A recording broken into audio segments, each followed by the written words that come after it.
For more analysis, we're joined now by Wang Jin. He's director of the Center of International Strategic Studies located at Northwest University of China. Jin, great having you. How does Operation Midnight Hammer reshape the calculus of power in the Middle East, in your view?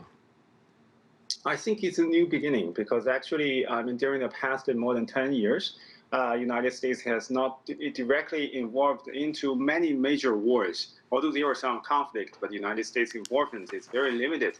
But then right now, the United States attacked directly the targets inside Iran, particularly very important nuclear facilities under the ongoing war between Israel and Iran. And on the other hand, it might further provoke new tensions and the crisis escalated. So that's why I think it is suggested that the United States transforms or changes its strategy in this region. And on the other hand, it's further weakened the very fragile foundation for the possible peace efforts, because we know that Iran, although that the United States understood by Iran, stood with Israel because it's actually helped Israel intercept the missiles from Iran towards Israeli targets. But then the United States is not involved directly into the war. But now the problem is that the United States entered and directly involved. It makes it very difficult for the United States to continue to play as a mediator or as a kind of a peace negotiator from Iran. So that's why I think it makes the danger very, very sensitive. The region very sensitive, makes the region dangerous for everybody, particularly for the regional countries. So that's why I think United States activities and military strikes is very unacceptable and might further provoke the new rounds of conflict in this region. Diego. Yes, I want to pick it up here because with Iran threatening U.S. bases, what are Beijing's concerns about American military posture and regional stability?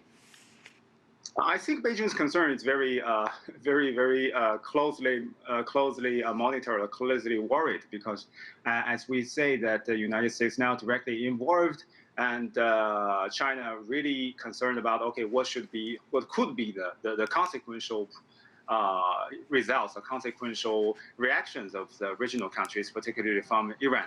Because as you mentioned, after United States attacks, now Iran needs to retaliate. So what kind of the targets Iran will choose? Maybe it will choose the targets of the United States military bases in some Arab neighboring states. It would further drag other Arab states into the new war circle. So it would be dangerous.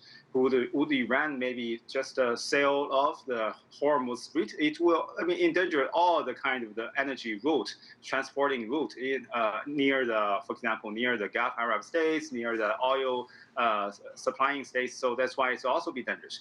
So that's why I think China's stance is very clear. Okay, this is very sensitive and a very fragile moment. So everybody should calm down, should be restrained and rational, rather than to further provoke and to further retaliate that could lead to a more dangerous scenario in this region.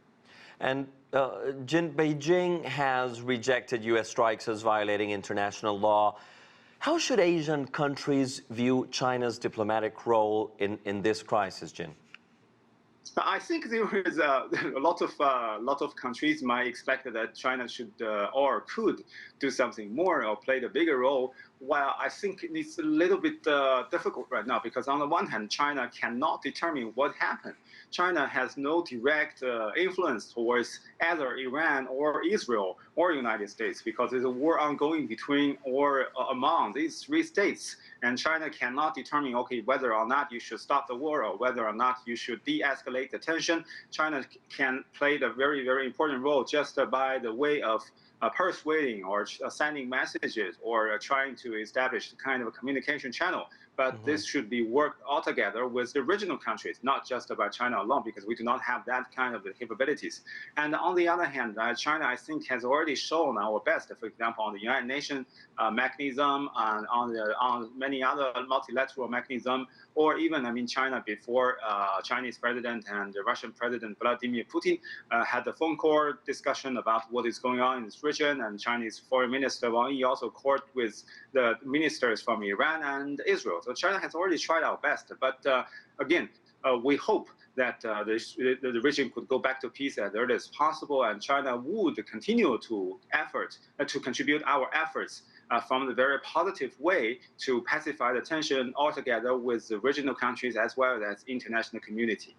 Jin, a minute ago you stressed how Iran's threats around the Straits of Hormuz raise energy and security risks.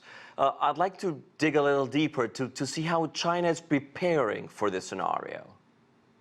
Well, first of all, I don't think it will happen because we know that once really that Iran attacks or try to seal off the so-called Hormuz Straits, it not only in danger. I mean, the United States actually, I think, harm more of the regional other Arab states because we know there were many Arab states who also relied heavily on the Hormuz Straits.